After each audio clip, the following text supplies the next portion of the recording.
कभी सोचा है ये जो शर्ट हम पहनते हैं ये असल में आती कहाँ से है? इसका सफर कितना लंबा और उतार चढ़ाव भरा हो सकता है। चलिए आज इसी साधारण सी दिखने वाली कमीज के पीछे की असाधारण कहानी को परत दर परत खोलते हैं। ये एक ऐसी चीज है जो हम सबके पास होती है ना? लेकिन एक खेत में उगने वाले पौधे से लेकर हमारे वार्डरोब तक पहुंचने का इसका जो सफर है वो अपने आप में एक पूरी ग्लोबल इकोनॉमिक सागा है।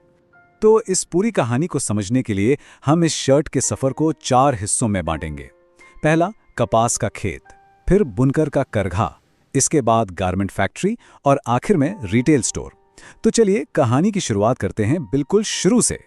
तो हमारी कहानी शुरू होती है आंध्र प्रदेश के कुरनूल के एक कपास के खेत से।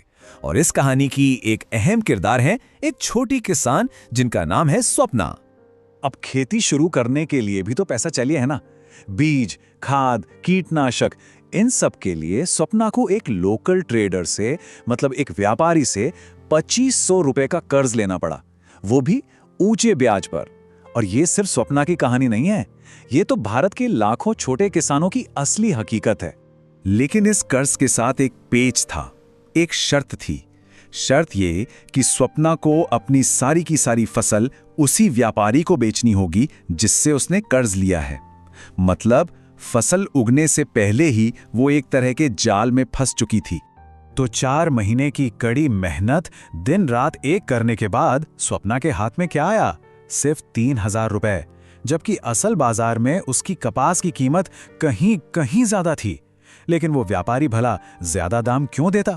उसे तो पता था कि स्वप्ना कर्ज में दबी है और उसके पास कोई दूसरा रास्ता है ही नहीं। तो ये तो हुई किसान की बात। अब कहानी का अगला पड़ाव देखते हैं। अब ये कपास पहुंचती है मिल में, जहां इससे बनता है धागा या सूत, और फिर ये सूत भेजा जाता है बुनकरों के पास। लेकिन ये भी सीधे सीधे नहीं होता, इसके लिए एक खास सिस्टम बना हुआ है। इस सिस्टम को कहते हैं दादन व्यवस्था, या इंग्लिश में कहें तो पुटिंग आउट सिस्टम। अब इसमें होता क्या है कि व्यापारी मतलब जो मर्चेंट है वो बुनकरों को घर पर ही कच्चा माल यानी सूत दे देता है। बुनकर उससे कपड़ा तैयार करते हैं और फिर वो तैयार कपड़ा वापस उसी व्यापारी को दे देते हैं, जिसके बदले उन्हें पैसे मिलते हैं। अब ये जो सिस्टम है ना, ये बुनकरों के लिए एक दुधारी तलवार की तरह है। फायदा ये है कि उन्हें महंगा सूत खरीदने के लिए अपनी जेब से पैसा नहीं लगाना पड़ता, और ये भी टेंशन नहीं होती कि कपड़ा बिकेगा या नहीं। लेकिन इसका नुकसान बहुत बड़ा है। बुनकर अपनी सारी बार्गेनिंग पावर खो देते हैं, वो पूरी तरह से व्यापारी पर निर्भर हो जाते हैं। जरा सोचिए, एक बुनकर का परिवार पहले तो करीब 40,000 रुपए लगाकर करघा खरीदता है, फिर पूरा परिवार दिन में 12-12 घंटे उस पर काम करता है, और महीने के आखिर में कमाई कितनी होती है? सिर्फ 3,500 रुपए के आसपास। बस 3,500 रुपए। तो खेत से सूत बना, सूत से कपड़ा। अब ये कपड़ा बुन करके छोटे से गांव से निकलकर पहुंचता है दिल्ली के पास एक बड़ी गारमेंट फैक्ट्री में, और यहां से खेल का प्रेशर और भी ज्यादा बढ़ जाता है। देखिए, आप पिक्चर में आते हैं बड़े खिलाड़ी, अमेरिका और यूरोप के बड़े बड़े बायर्स, और खेल के नियम भी यही तय करते हैं। उनकी डिमांड सीधी है, दाम चाहिए सबसे कम, क्वालिटी चाहिए बेस्ट, और डिलीवरी वो तो बिल्कुल टाइम पर होनी चाहिए।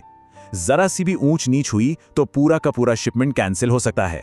तो ये जो बायर्स का प्रेशर है, ये फैक्ट्री मालिक किस पर डालते हैं? जाहिर है अपने वर्कर्स पर। कॉस्ट कटिंग का सबसे आसान तरीका क्या है? मजदूरों की सैलरी कम से कम रखो और ज्यादातर वर्कर्स को परमानेंट की जगह टेम्परेरी बेसिस पर काम दो। इनमें ज्यादातर महिलाएं होती हैं जिन्हें जॉब सिक्योरिटी के नाम पर कुछ नहीं मिलता। तो जनाब, किसान की मेहनत, बुनकर की कला और मजदूर का पसीना सब मिलकर अब एक शर्ट बन चुकी है, और ये शर्ट शिप होकर पहुंच गई है अमेरिका के एक चमचमाते स्टोर में। अब आता है सबसे बड़ा सवाल, पैसा। इस खेल में आखिर कौन कितना कमा रहा है? चलिए हिसाब लगाते हैं।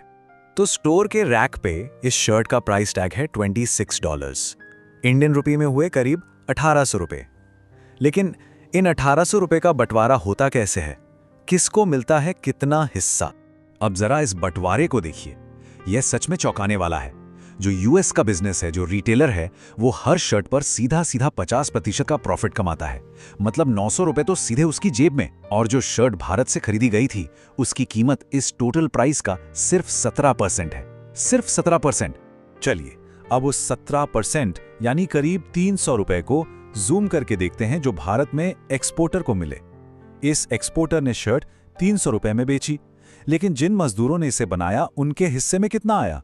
सिर्फ 25 रुपए। जी हां, एक शर्ट पर सारे मजदूरों की कुल कमाई सिर्फ 25 रुपए। तो जब हम इस पूरी चेन को देखते हैं, खेत से लेके स्टोर तक, तो एक बात बिल्कुल साफ हो जाती है, ये एक बेहद असमान सिस्टम है।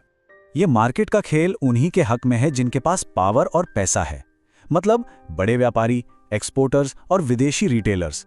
और जो इस चेन की असली बुनियाद हैं, किसान, बुनकर और फैक्ट्री वर्कर, जो असल में मेहनत कर रहे हैं, वो सबसे कम कमाते हैं। क्यों? क्योंकि वो इन बड़े खिलाड़ियों पर पूरी तरह से डिपेंडेंट हैं। तो क्या इसका कोई हल है? हाँ, एक रास्ता है, प्रोड्यूसर कोऑपरेटिव्स यानी सहकारी संस्थाएं। इसमें होता यह है कि किसान या बुनकर वो सब मिलकर अपना एक ग्रुप बना लेते हैं और फिर अपने प्रोडक्ट को सीधे मार्केट में बेचते हैं, बिचौलियों को हटाकर। इससे मुनाफे का एक बड़ा हिस्सा सीधा उनकी जेब में जाता है। तो ये पूरी कहानी हमें एक बहुत बड़े और बुनियादी सवाल पर लाकर खड़ा कर देती है। अगर फ्री मार्केट का मतलब हमेशा फेयर मार्केट नहीं होता, तो फिर एक ऐसा सिस्टम कैसे बनाया जाए जो हर किसी की मेहनत को, हर किसी के योगदान को वाकई में सही कीमत और सही सम्मान दे? ये सवाल सोचने वाला है।